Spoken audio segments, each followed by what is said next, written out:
Like any other day, started out heading home from work, went to go to the gas station, and a guy decided to do an illegal U-turn. I came across traffic in front of me. I laid the bike down and went up underneath his pickup truck. He dragged me roughly 28 feet. I was pinned underneath his pickup truck for better than 30 minutes. They had to get a tow truck to get my body out. They lifted me. They weren't sure if I was even still viable. And they got me out of there, got me to the hospital, and when I came to out of a coma, what was it, 7 days later, I'd had all but 2 ribs broken or cracked. Both lungs had multiple holes. I had pancreas and liver were damaged, and my leg was crushed. I woke up out of the coma, and the doctors were pretty confident in saving my leg. We spent, I believe, 5 months trying to save the leg, and finally it just came to the point where I wasn't taking anymore. I was on too much pain medication. I was and was still in pain, so I opted for the amputation. So they amputated, and yeah, here I am. 3 months after the amputation, I was able to get up and start walking again, but I still had complications with my pancreas and liver. For better than 5 months, I couldn't eat solid foods. So at 6'3", I was down to 156 pounds. So it was pretty miserable. Actually, that came when after I had come out of the coma and I was released at home. A lot of it is still murky because I was on morphine and Oxycontin and all kinds of painkillers. So my family had helped contact attorneys, and I believe we had contacted 3 or 4 different firms, and in reality only one of them showed up at my house, and that was Mark Larson.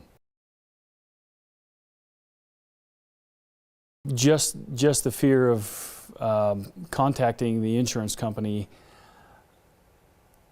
I didn't feel comfortable moving ahead because, number one, I was in no position to negotiate or talk to them or even deal with them. So I just felt it was in my best interest to protect my interest, and so I moved forward with that.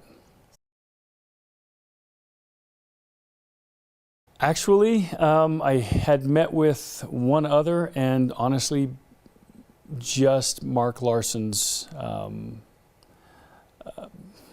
his candor. He came forward, he sat with us, he talked with me, and was very personable.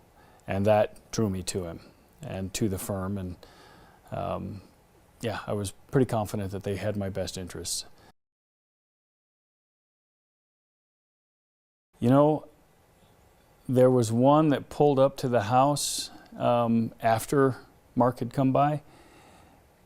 And honestly, I don't know. It was a personal feeling. When he came to the door, I couldn't get up and greet him. He came in, and I don't know. I just had this, for lack of a better term, this smarmy feel about him. And whereas when Mark had showed up to the house, I felt comfortable with him. So he pretty much put me at ease.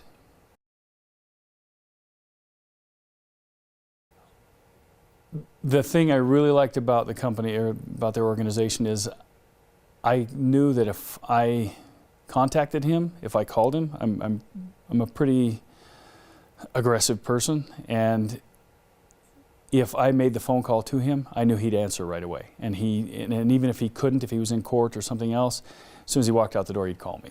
So he kept very good contact with me, kept me informed of what was going on and where things were. And if I had questions, he had no problems calling me immediately and answering those questions. And if he didn't have it, he'd get the answer. Well, they did very well going, acting as my intermediary with the insurance companies, especially when it came to the insurance companies leaving what I felt like I was left hanging. It got to the point where I ended up losing my house, my car was repoed, everything was taken away. And all I kept hearing from the insurance companies, well, we got to go to committee. We're not even sure if these injuries were, these injuries may not have been from this accident, so we've got to research this. And he did very well battling for me with regard to those issues. So, yeah, I felt that no matter what was going on, even though we were losing a house, we were losing everything, and this was right when the market had dropped too, so everything was just ridiculous and nothing was going my way. I had used up my savings in a very short amount of time, and he did a very good job. Larson Schneider did a very good job of recouping for me what I had lost.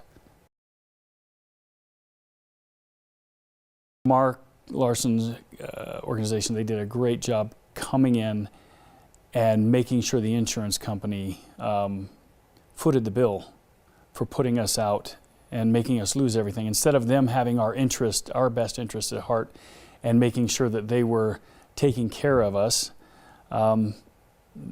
Mark had to step in and make sure that they took care of us. And we ended up into a lawsuit with the insurance company, and they felt as though they hadn't done anything wrong because they had to go to committee, quote unquote. But from my standpoint, they had done a lot wrong. They left us hanging. They left me in a position where I had no idea what my future. I was losing my limb. I was recovering from so many injuries, and I had no income, no insurance, and now I was losing my house and my vehicle. Where do you go from there? And you got kids and family, and yeah. But they did a great job stepping up and pushing forward and making sure that the insurance company was held accountable for what they lacked doing. We received a judgment of $1.3 million, and it definitely has made the difference for me. I built a new house, and I've made the money work for me, and I'm starting another business. It's done phenomenal. It's helped us out. It kept us from being miserable, and allowed me to walk around on a prosthetic that I could not otherwise afford. Well, if it's any help moving forward, my wife was in a head-on collision last year. Mark Larson is now representing her, and it was the other driver's fault, turned into her lane head-on. So she is using him. I have full faith and confidence in him, and that's what I'd tell anyone who is in this situation. I have full faith and confidence in his abilities to do what is needed to be done to protect you and to help you get back to where you were, at least some semblance of where you were. I'm never going to be physically the same, but I'm back up and I'm continuing on. If not for them, I probably would not be here today.